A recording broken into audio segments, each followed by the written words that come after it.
Bonjour à tous, alors aujourd'hui je vous propose une petite vidéo pour vous apprendre à utiliser la Casio pour calculer des probabilités quand la variable aléatoire suit une loi normale. Donc ici, on est donc sur les températures autour d'un lac, et elles suivent la loi normale d'espérance 18,2 et d'écart type 3,6. Voilà. Et je vous demande de calculer à la machine 3 probabilités donc en utilisant ici la Casio. Alors ici, donc, on a une variable aléatoire, je vais l'appeler grand X. Grand X, ça sera donc les températures de l'eau. Température de l'eau, donc on est en juillet, autour du lac Léman. X suit donc la loi normale, donc deux paramètres. Alors, on va écrire plutôt, donc, suit la loi normale. Deux paramètres. Donc, mu égale 18,2 et sigma égale donc 3,6. Première question. On vous demande la probabilité que les températures soient comprises entre 20 degrés et 24 degrés 5. Donc, on vous demande la probabilité que x soit donc entre 20 et 24,5. D'accord? Donc là, on allume la calculatrice. On va donc dans le main menu et on va voilà, statistiques. D'accord? Je reviens. Donc, menu, c'est le numéro 2, statistiques. Ensuite, ici, on va aller dans F5, c'est-à-dire distribution, parce qu'on va étudier la façon, la manière dont se distribuent les températures. Ensuite, vous avez plein de lois possibles. Nous, on est sur la loi normale. Et on va utiliser le deuxième, NCD, toujours.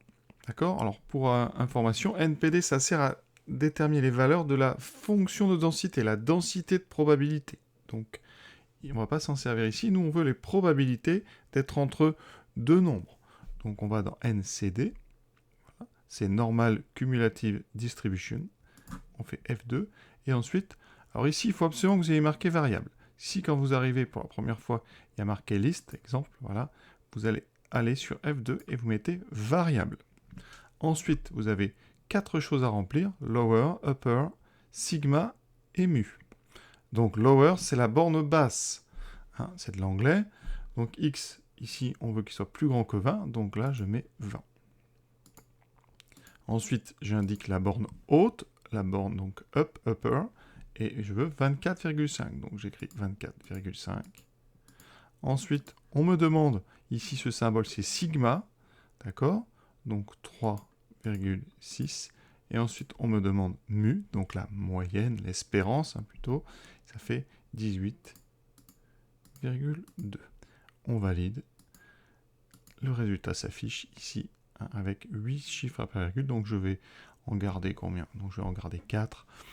Donc 0,26, 85. Donc ici, vous mettez donc égal 0,26, 85. Alors on met un égal, même si c'est à peu près, de toute façon, on ne peut pas être précis. Hein.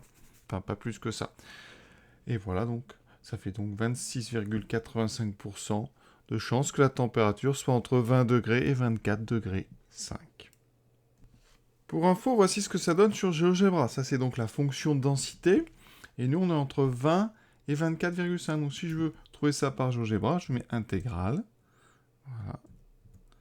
De ma fonction donc, de densité f entre 20 et 24,5. Vous voyez, on a dit, hein, ça représente une aire. L'aire, donc, entre 20 et 24,5. Je trouve ici, donc, 0,27. Vous voyez, c'est une valeur arrondie de... Donc 0,2684. Deuxième probabilité, température inférieure à 16. Donc on veut donc x inférieur ou égal ou strictement inférieur. Je dis inférieur ou égal, mais on est en loi continue, donc ça veut dire qu'inférieur ou égal ou égal, c'est la même chose. Donc ici, vous pouvez ou pas ne mettre le symbole. D'accord, ça ne changera pas la valeur. Donc, comment faire ça sur une Casio? Donc on revient légèrement en arrière. Le petit souci ici sur ces modèles, c'est qu'il faut une borne basse. Donc là, vous avez évidemment une borne haute, c'est 16, hein. Donc ça c'est bon.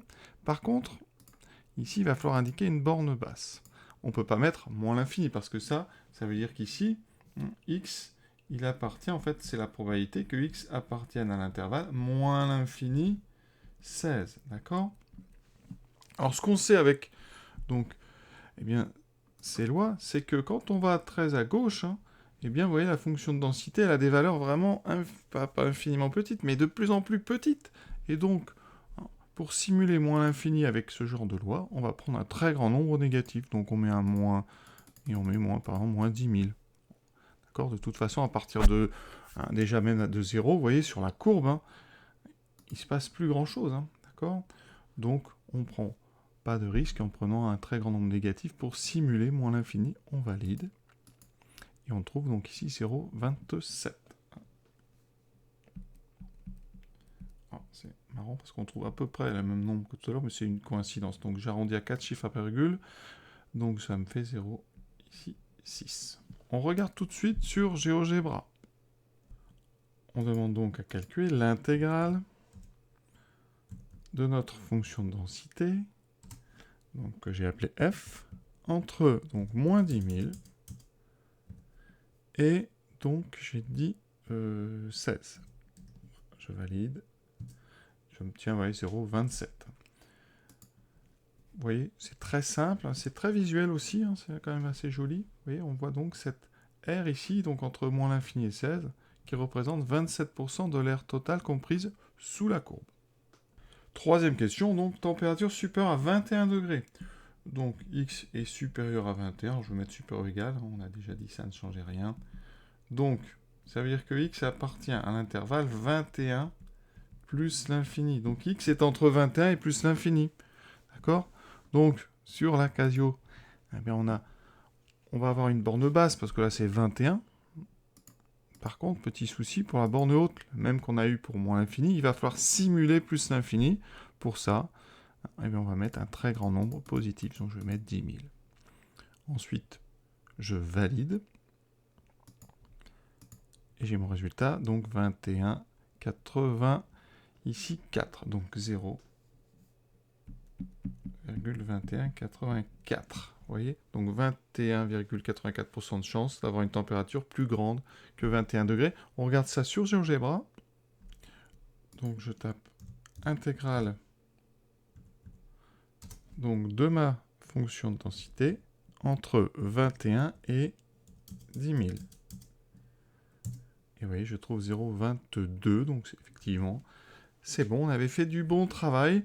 Donc cette vidéo est terminée. Voilà, j'espère que ça vous a permis de bien comprendre comment fonctionnait cette Casio. À très bientôt.